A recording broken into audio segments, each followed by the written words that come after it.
Bonjour à tous, c'est Claire. Je vais vous présenter aujourd'hui un tarot, le tarot de la forêt enchantée, qui est publié aux éditions Vega et qui est en français. Ceux qui suivent mes tutos débutants, vous en avez vu un petit bout parce que ça fait partie des tarots qui ont un petit mot-clé sur les cartes. Donc je l'avais donné comme exemple, mes conseillers éventuellement pour des débutants. Alors, ce tarot arrive dans une boîte cartonnée.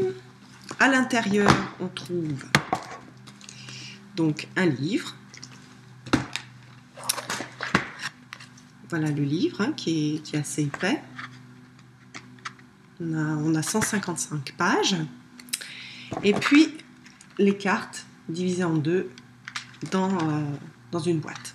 Donc déjà, vous voyez qu'il faudra que vous mettiez à la couture ou vous investissiez dans une petite pochette parce que vous ne pouvez pas les laisser là-dedans, ils sont difficiles à sortir, vous n'avez pas divisé votre jeu à chaque fois, ça n'a pas de sens.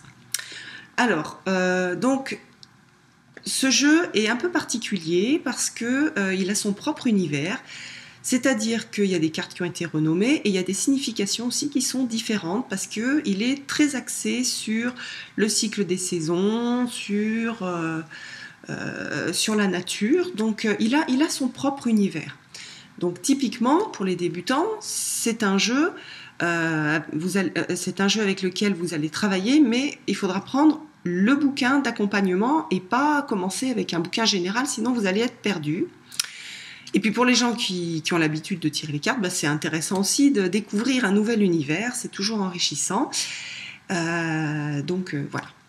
Alors, on va parler d'abord du livre. Donc il est très riche et très bien fait, et heureusement parce que sans livre, on serait perdu. Donc la première partie, on a l'explication de comment est-ce qu'il a construit le jeu, pourquoi, qu'est-ce qui l'a amené à faire ce jeu. Après, donc, il parle de la forêt, comment est-ce qu'on pose une question. Hein. Après, on a le destin et le tarot. Voilà. Et puis donc la roue de l'année, donc vraiment le tarot est basé là-dessus. Donc dans cette roue de l'année, on va avoir donc toutes les époques, avec par exemple, on va avoir donc les solstices, et puis les éléments qui correspondent. Ceux qui ont déjà fait du tarot, vous allez reconnaître les éléments. Donc le feu, là on a l'eau, la terre, l'air.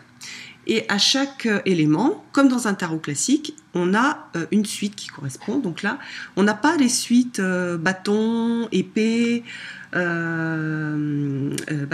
coupe et denier. On va avoir des suites, donc on va avoir les arcs, les vases, les pierres et les flèches. Voilà. Donc c'est très lié à ce cycle, en fait. Et puis donc après, on va se retrouver avec la partie sur la description des cartes. Donc vous voyez qu'on a la reprise de la carte en noir et blanc et en petit. Et puis une explication. Donc là, la carte a été renommée. On n'a pas le mât, on a le vagabond. La position sur la roue. Donc là, on dit que le vagabond, il n'est pas sur la roue. Il se tient au cœur du cycle humain, dans le cercle le plus intérieur de la roue. Et donc voilà, en suspens le commencement et la fin. Après, on a la description de la carte, ici, donc, il va décrire la carte, la signification, et puis les points essentiels de la lecture.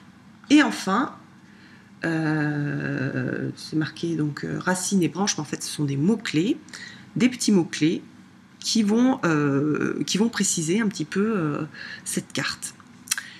Donc ça, c'est très bien fait. Donc on a la même chose pour toutes les cartes. Je vous montre un petit peu, voilà. Et puis après, on va aller aux arcanes mineurs. Voilà, avec l'explication de la suite, quand on est sur la suite des flèches, à quoi ça correspond, quelle est la tonalité de cette suite. Donc là, on dit donc c'est la suite l'équivalent des épées. Donc le mental intuitif est un don sacré. Le mental rationnel est un servant loyal. Nous avons créé une société qui honore le servant mais a oublié le don. Bon, bah ça c'est une petite citation d'Albert Einstein. Voilà, la position sur la roue, donc c'est la période du printemps qui va donc de... Donc là, il y a des noms un peu... qui correspondent aux druides, hein, donc c'est d'Imbolc à Beltane à travers l'équinoxe de printemps. Voilà. Après, ce qui est spécifique et qui... Moi, j'aurais pas fait ça, hein, si c'est moi qui avais fait le jeu, j'aurais pas fait ça, mais bon, ça se défend. On va avoir pour les cartes de cour, donc le roi, la reine, le cavalier, le valet, des animaux et pas des personnages. Et par contre, après, donc, on a des scènes de vie. Donc, les scènes de vie, c'est très riche. Parce qu'elles sont très bien illustrées, elles sont très parlantes. Donc pour les gens qui ont envie de faire des tirages intuitifs, c'est-à-dire qu'ils vont interpréter en fonction de ce qu'ils voient sur l'image, eh ben c'est super intéressant.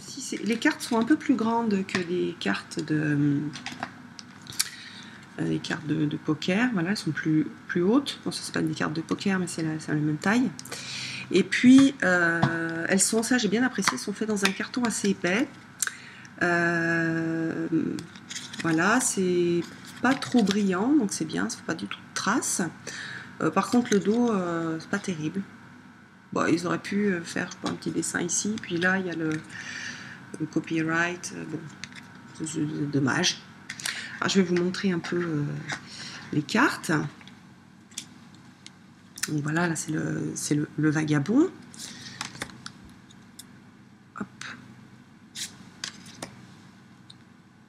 Donc vous voyez, ça fait très druidique d'ailleurs. Voilà, donc là, la flamme verte, c'est l'équivalent de l'impératrice. Donc il y a des significations, bon là c'est à peu près pareil, mais il y a quand même des petites subtilités. Et puis après, en fait, on va retrouver, vous voyez là, l'ermite. Il n'y a aucune carte en fait qui est effrayante, donc ça c'est sympa. Quand on commence, on a tendance à vite paniquer quand on a une carte effrayante, là il n'y en a pas. Voilà, donc sur les arcanes majeures, on a juste le nom de l'arcane majeur. Voilà, mais qui est assez parlante. Donc là, on a, par exemple, le set d'archer, c'est le chariot. Donc voilà, là, ça a été réinterprété.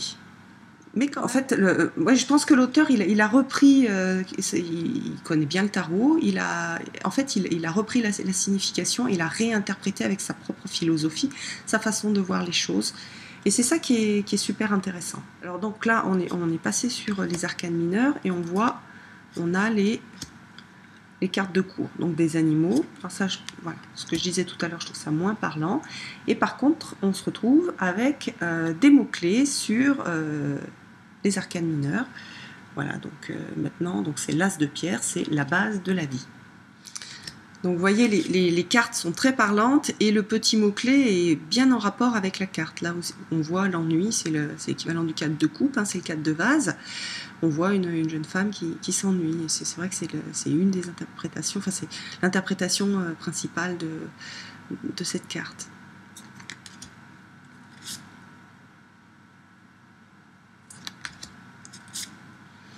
Quand on met toutes les cartes les unes à côté des autres, qu'on fait un tirage, ça donne un effet qui est très chouette. Parce que tout est bien dans les mêmes tons. On a quelque chose de très naturel avec du vert, du marron. Voilà.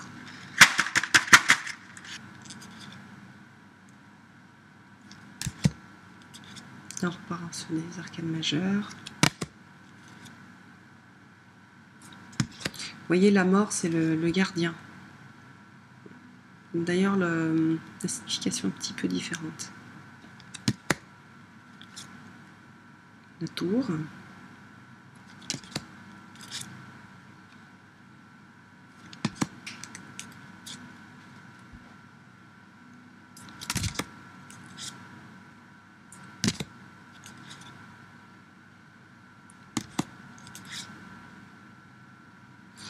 Et après, on se retrouve avec des cartes de cour.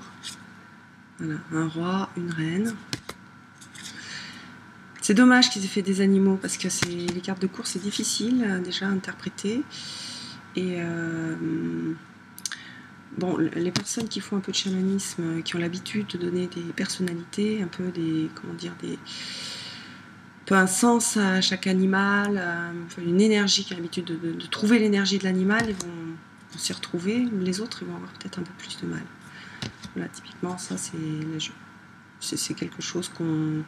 Le 2 de flèche, donc là, on dit injustice, c'est typiquement quelque chose qu'on retrouve dans tous les jeux. On a à peu près cette image-là. Ça aussi, hein, le 3 de flèche, hein, qui est le 3 d'épée, un cœur transpercé, mais c'est fait de façon beaucoup plus douce que certains jeux où on voit un cœur avec 3 épées à l'intérieur. Donc en résumé, je dirais que c'est un jeu qui est très bien pour les débutants, qui est aussi très bien pour des gens qui veulent un peu changer d'univers, qui veulent découvrir cet univers très proche de la nature. Les images sont très bien faites, sont très jolies. Voilà, et ça permet de découvrir un autre monde, et moi j'aime beaucoup. Bon, voilà, les petits défauts, c'est le dos qui est vraiment pas beau, enfin qui est pas terrible. Il y a aussi les cartes de cours, voilà, j'aurais préféré des personnages, pour moi c'est plus parlant. Voilà. Donc je vous remercie de m'avoir écouté et puis je vous donne rendez-vous pour une prochaine vidéo. Bye bye!